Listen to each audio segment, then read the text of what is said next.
Hello, everybody. My name is Graham Elwood, and you are watching Shazam Boom, the Political Vigilante. Thank you, citizens of Gotham, for tuning in. This is the People's Channel, right? You're the best and smartest audience on the interwebs. So those of you who don't know, I was in El Salvador about 2 weeks ago. I've started to post videos interviewing people in El Salvador because their president, President Bukele, was voted into office, I think, about 4 years ago. And in the summer of 2021, he made Bitcoin legal tender. And that became law September of 2021, which means people can now accept Bitcoin. And I went down there to check that out. But one of the other things he did in March of 2022, let me just backtrack a second. El Salvador had a horrible gang and violence problem. They were the murder capital of the world. A brief little history lesson. El Salvador went through a horrible civil war from 1980 to 1992, where the FLMN, I believe, or FM, I forget what it is, but they were the lefty socialist communist group. And they were fighting against the ruling elite government that was backed by the good old US of A. And of course, America backed them because we were like, oh, we can't have communism in our hemisphere. Well, so there was this awful civil war for 12 years. When the civil war ended, we didn't help rebuild or anything like that. Then a gang problem started to happen that was really bad. A lot of the gang members, so people fled the country in the 80s during the Civil War, and a lot of them developed they got involved in gangs in the United States and even in California, where they tattooed themselves with the two gangs were MS-13 and the 18s something.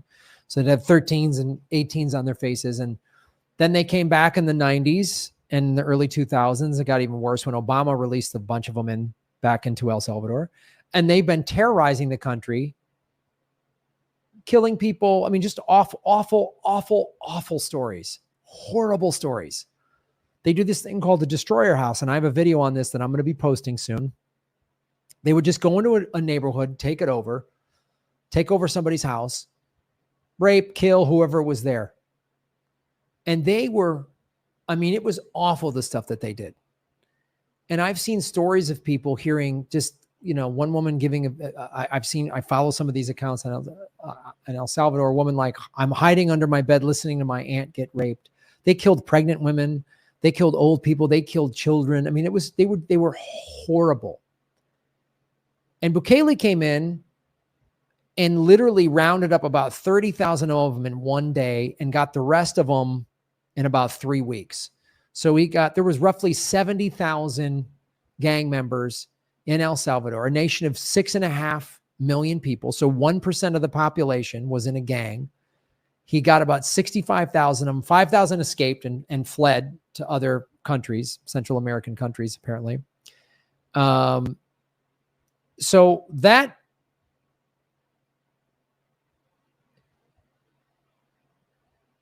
they were in this horrible situation. And so Bukele locked them up, and he built, one of the things is, and he built a huge prison because they didn't have a prison space. Previous politicians would round these guys up and then they'd all get released.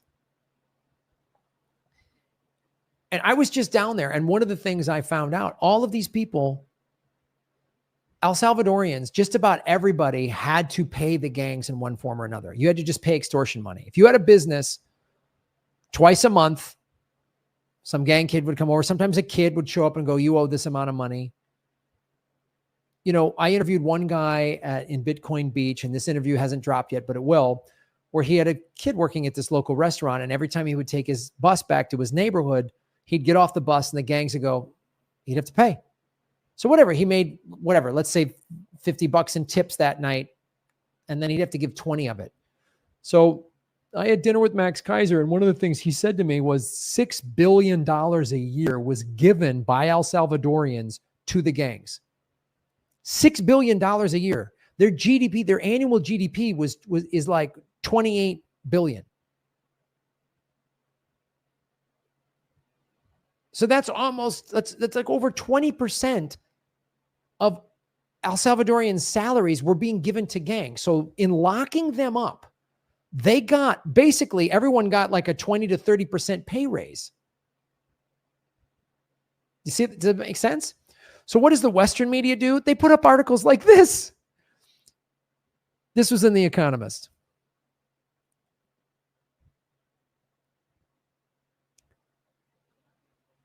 So, well, first I saw this on Twitter. Let's just look at what was on Twitter. President Nayib Bukele is gutting democracy and being applauded for it.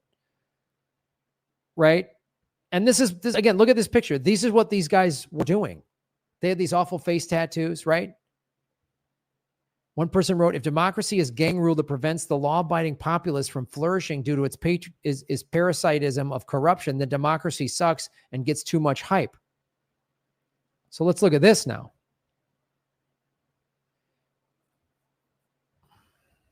So, hold on. Let me get into the full article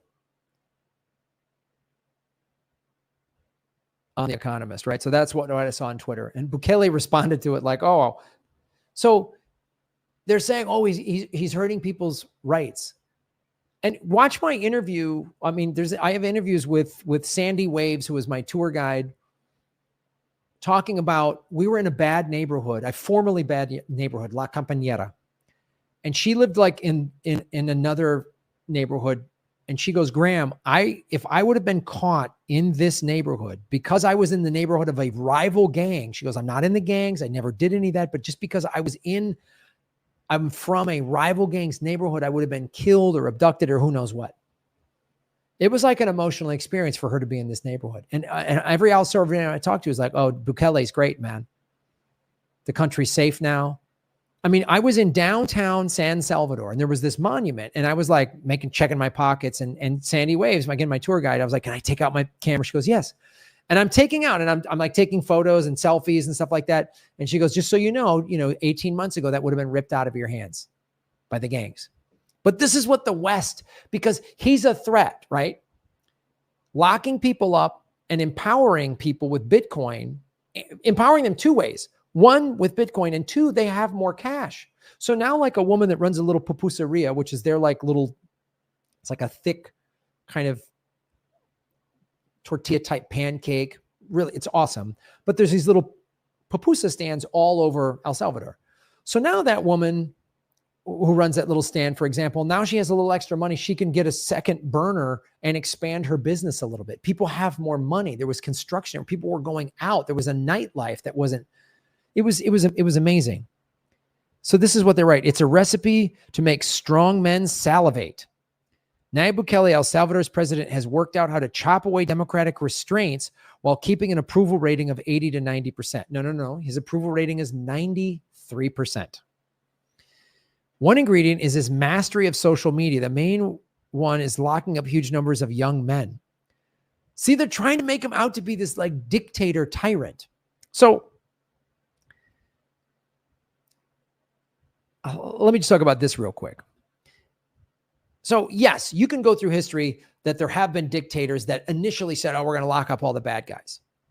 But never in history has some dictator locked up a bunch of bad guys and then empowered people with financial independence of Bitcoin. That's what's different about this guy. And it's easy to say, oh, he's taking away the criminals' rights. What about the human rights of the people just going to work that were terrorized, that were beaten, that were raped, that were murdered, or just had their money taken away? They work hard all day, all week, and then some thug takes their money away? What about them? And like, again, I interview people and they're like, well, they weren't adding any value. All those gangsters did was take. They took money, they took lives, they ruined people's lives. And now, like, again, my interview with Sandy Wave, she's like, I'm adding value. I'm helping people. I'm a tour guide. I'm paying my taxes.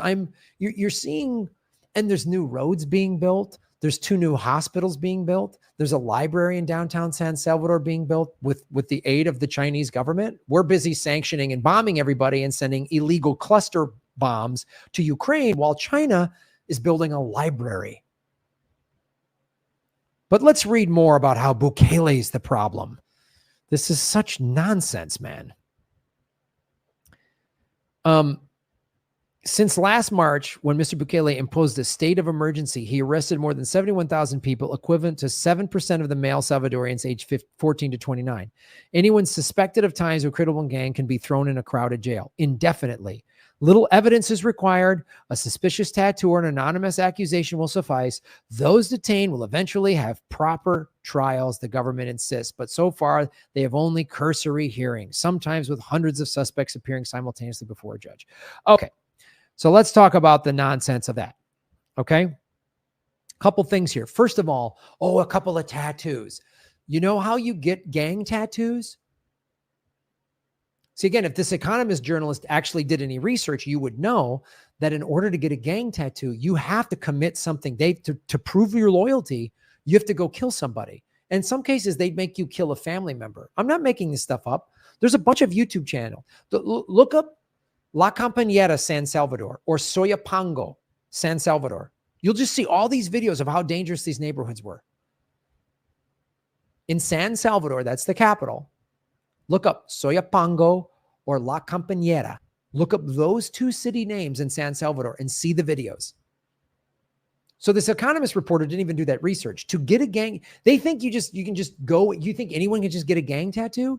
Because if the gang saw you with their tattoo and they didn't know you, they'd beat your ass or kill you. So to get tatted up, to be considered legitimately in that gang, you had to do something awful, usually kill somebody. And again, there's gang members saying, I had to kill someone. This is how I got this tattoo and that tattoo.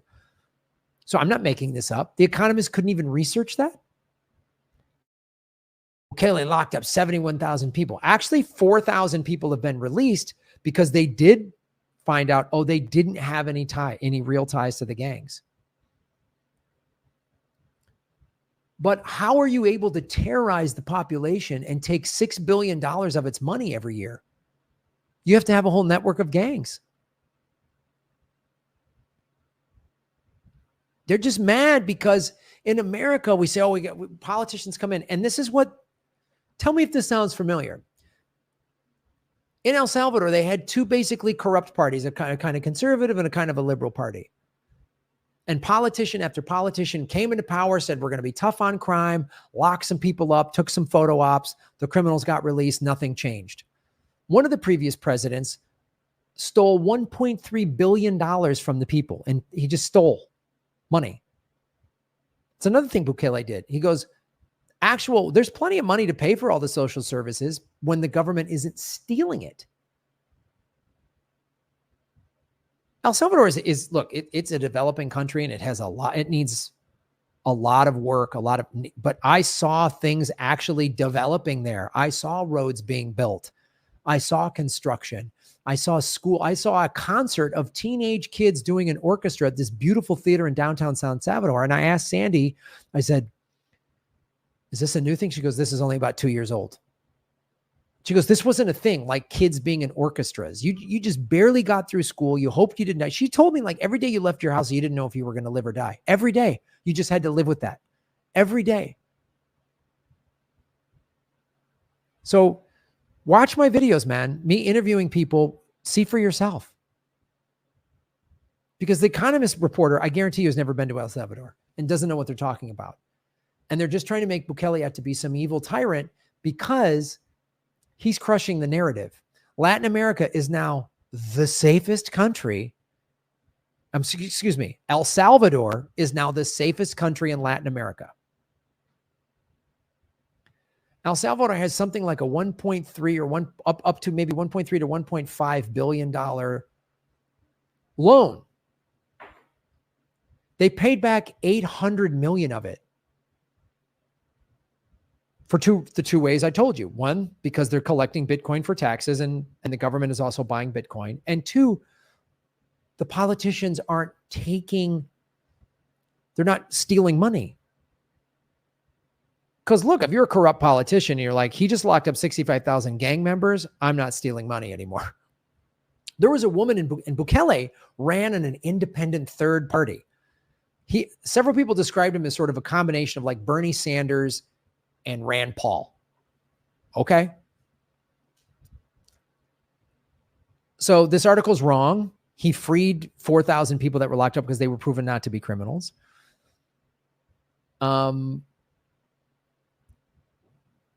He has also freed up all of this. This is the thing that everyone talk about. They don't talk about the $6 billion that El Salvadorians now can keep in their pocket and invest back in their families or their business or their community, right? He doesn't talk about how the corrupt politicians, because again, it's a third party. He was an outsider. He's like a young guy. He's like a millennial. He's like 35, 36 years old or something like that. And oh, he loves social media. So they're just trying to paint him as this negative thing.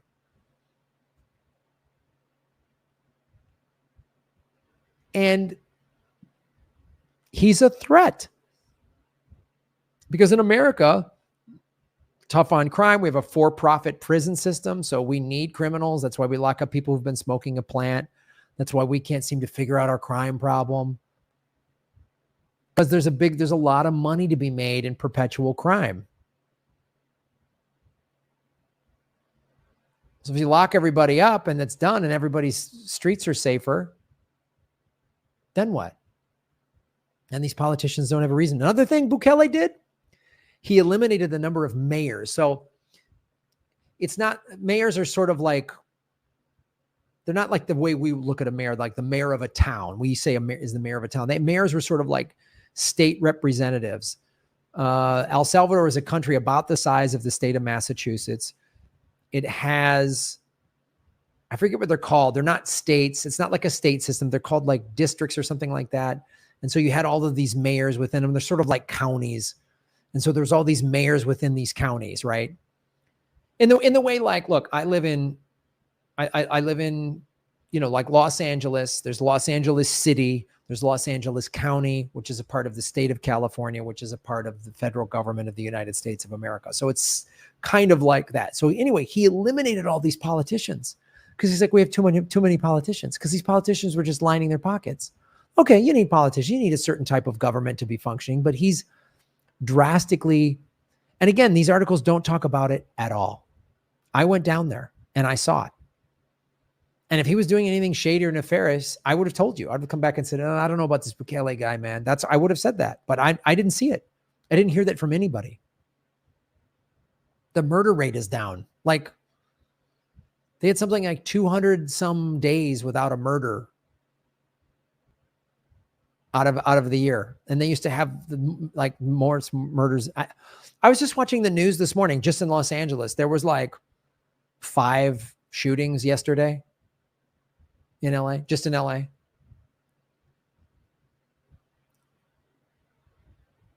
I felt more safe in El Salvador than I do in Los Angeles. And I think that country's only going to get better. And the smears from the West are only going to get more and more ridiculous, because eventually they're going to not be able to argue. They can't argue with the results, so they got to call the guy a dictator or whatever else. 2 corrupt parties in El Salvador. A third party guy with brand new, fresh ideas came in and shook everything up. That hurts the pocketbooks of corrupt people. Follow the money, connect the dots, get the truth. Thank you for supporting our show, everybody. We're monetization is back. You can watch our live stream and give a super chat. We're getting paid for the ads again on YouTube. I don't know what happened. It just changed a couple days ago. So, and come to our live show July 27th at the Crow in Santa Monica. It's a band in Florida. It's myself, Ron Placone, James Adomian, Mona Sheikh, Dana Eagle. Tickets are at grahamelwood.com. It's an 8 o'clock show, Thursday, July 27th. Free parking. It's at Bergamot Station in Santa Monica. There's the expo line, gets you there. It's a great way. Come out, support a show. It's a show run by Nicole Blaine. She's a comic, business owner, owns it with herself and her family. It's really cool. So follow the money, connect the dots, get the truth, and shave your knuckles for justice.